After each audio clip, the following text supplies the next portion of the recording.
O papo hoje, como nós havíamos falado na live anterior, é contigo, mulher. Nós falamos que o homem, virtudes de um homem, é ele estar presente e ter a sua família como prioridade. Então, esse foi o nosso assunto da semana passada. E ficamos de falar hoje sobre a primeira parte do capítulo 3 de 1 Pedro, sobre o lar cristão, característica de um lar cristão. Então vamos lá. 1 Pedro, capítulo 3, versículos 1, principalmente o versículo 1, tá bom? Diz assim: do mesmo modo, mulheres, sujeite-se cada uma a seu marido, a fim de que, se ele não obedece à palavra, seja ganho, sem palavras, pelo procedimento de sua mulher.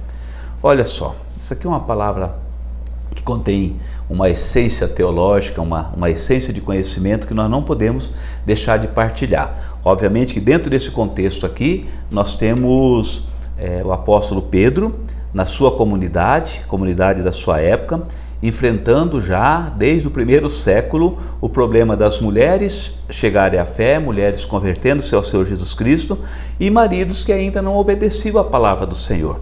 Parece muito contemporâneo isso, né? Quantas vezes nós percebemos mulheres virtuosas, mulheres cheias de fé, mulheres buscando a palavra do Senhor, mulheres de oração, mulheres de jejum, mulheres firmes na palavra e o marido vacilão na caminhada de fé. Mas nós já puxamos a orelha dele a semana passada. Eu tenho certeza que se ele escutou e abriu seu coração para entender a nossa live, com certeza comportamentos estão sendo mudados, relacionamentos sendo transformados e com certeza a casa está mais alegre, né? Então é contigo hoje, mulher. Olha só, apóstolo Pedro orientando as mulheres como ganhar o seu marido para Cristo. Ou seja, a palavra diz para nós aqui: mulher, se o seu marido ainda não conhece a Cristo, ganhe ele, conquiste ele sem palavra alguma. O que seria isso sem palavra alguma?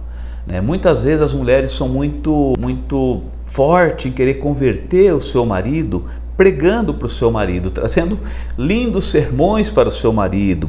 É lógico, tudo isso tem mulheres que têm realmente conquistado o território dessa forma. Mas quando o seu marido está muito resistente à palavra, eu queria dizer aqui, não seja tão chata não perca tanto tempo querendo pregar para o seu marido, porque a orientação do apóstolo Pedro aqui é que você ganhe seu marido através do seu procedimento, do seu proceder, do seu comportamento. Muitas vezes nós ganhamos alma ou ganhamos alguém não pregando, mas nos comportando com uma ética cristã, com princípios cristãos, com uma doçura cristã, com uma hospitalidade cristã, com uma decência cristã. A gente ganha as pessoas para Cristo. Porque as pessoas mais leem a nossa vida do que leem a Escritura que às vezes nós estamos pregando. Então o comportamento de uma mulher, a postura de uma mulher é uma ferramenta de ganhar o marido para Cristo. Pessoas fundamentalistas usam esse texto aqui, que a Sara não se arrumava, e era uma mulher belíssima, obviamente, né? A mulher do Pedro talvez seria uma mulher muito bela também, e ele se dava ao luxo de que você não precisa ter um adorno externo, mas que seja o teu interior a beleza da mulher. É lógico, o livro de Provérbios diz que o coração alegre ele aformoseia o rosto. Mulheres alegres, mulheres que realmente têm a paz interior, têm uma formosura no seu rosto. Que você tenha um espírito, finalzinho do versículo 4 de 1 Pedro capítulo 3, que você tenha um interior, dócil e tranquilo. Docilidade, mansidão e tranquilidade. Ganhar o marido para Cristo sem muitas argumentações, porém com um espírito de docilidade, mansidão, amabilidade e tranquilidade. Paz interior. Que ferramenta importante. Feliz é a mulher que descobre nesses princípios aqui, de ensino do apóstolo Pedro, uma forma de ganhar o maridão para Cristo. Mas eu quero ser justo com as mulheres virtuosas. Eu quero ser justo com você, mulher sábia, você que realmente é mulher de Deus, mulher de caráter cristão, que tem sofrido, pagado alto preço para implantar ou plantar valores e princípios cristãos no seu lar, com seus filhos e assim por diante. E eu queria compartilhar mansidão e tranquilidade como uma das características da mulher virtuosa de Provérbios capítulo 31. Olha só, algumas características de Provérbios capítulo 31, do versículos 1 até o versículo 6. Se você olhar o versículo 10 até o versículo 25, tá? Provérbios 31, versículos 10 até o versículo 25. Do versículo 10 até o versículo 18, o que está acontecendo aqui? Ele está dizendo que essa mulher, ela é uma mulher empreendedora. Olha o empreendedorismo feminino aqui. Olha essa mulher sábia que edifica sua casa.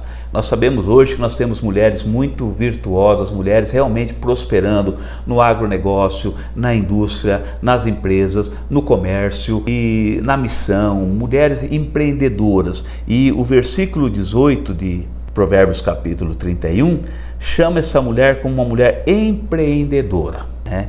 O versículo 19, que nós temos aqui, diz que essa mulher, ela é generosa, uma mulher empreendedora, uma mulher generosa, a generosidade fazendo parte dessa mulher virtuosa, uma mulher que atende às necessidades dos carentes, dos pobres. É lindo esse versículo. Depois você dá uma refletida em família, reflita com teu marido, estuda Provérbios capítulo 31, né? Está se aproximando o Dia das Mães aqui. Mulher virtuosa, muitas mães virtuosas, né? Meditem nesse texto junto com a sua mãe, enfim, né? Que Deus te dê sabedoria para entrar nesse assunto aqui. No versículo 19, então está falando sobre essa mulher generosa, o versículo 20. No versículo 21 até o versículo 22, vai chamar a mulher virtuosa a mulher que cuida da sua casa, a mulher que realmente ela cuida da família. Isso está no versículo 21 e versículo 22. O versículo 25 vai dizer que essa mulher ela é muito forte emocionalmente, uma mulher equilibrada, uma mulher mansa, uma mulher tranquila. Isso está no versículo 25 de Provérbios capítulo 31. Mas o que eu quero chamar a atenção aqui é o versículo 23. O versículo 23 diz: o seu marido é estimado entre os juízes quando se assenta com os anciãos da terra. Esse versículo aqui diz que essa mulher, ela honra tanto o marido, que no meio da roda dos anciãos, que eram os juízes da sua época, esse marido ele era honrado. Por quê? Porque essa mulher, ela tratava esse marido com tanto respeito, com tanta dignidade, que quando chegava na roda dos anciãos, esse homem ele era honrado, né?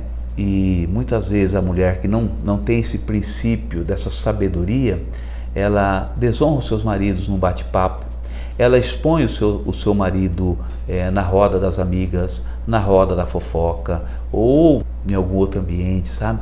E honra o teu marido, né? Se ele não é digno de honra, ore ao Senhor, né? Busque uma ajuda terapêutica, busque um conselho para que esse marido que às vezes não merece honra, mas com a transformação, com a plenitude do Espírito Santo, com o Evangelho da graça do Senhor Jesus Cristo, que tem alcançado muitos maridos, conquistado muitos homens de coração duro, né? Um homem realmente que fere, né? Então pense bastante sobre isso, tá? Nesse sentido de honrar o teu marido. E uma das coisas que a gente pode honrar o nosso marido é através do respeito. Quantas vezes nós desrespeitamos o nosso marido, você desrespeita o seu marido na frente dos amigos? Quantas vezes você desrespeita o seu marido na frente dos irmãos da igreja? Quantas vezes você desrespeita esse teu marido diante dos seus próprios filhos? O que teu filho pensa quando vê o pai dele sendo desonrado? O que a tua filha pode pensar quando vê o pai dela não sendo respeitado? Tudo isso traz muita confusão no lar, né?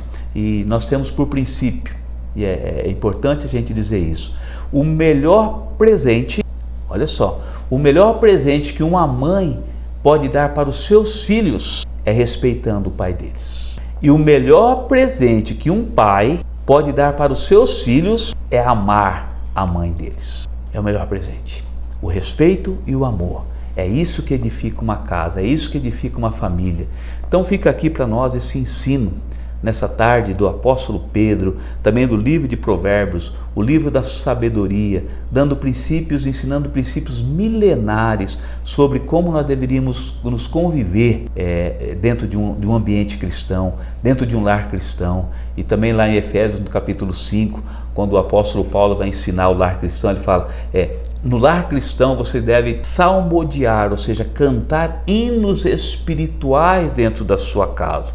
É tudo isso que edifica uma casa, é tudo isso que edifica um casamento. São estas coisas que faz a gente ser feliz. A dada dica, que Deus te abençoe e te guarde, tenha muita sabedoria, que Deus abençoe teu casamento, que Deus abençoe a sua família, que o Espírito Santo entre dentro da sua casa agora, te dê sabedoria, que você seja uma mulher sábia, e ao teu marido, que ele seja um homem que ame a esposa e que ame os filhos que Deus lhe confiou.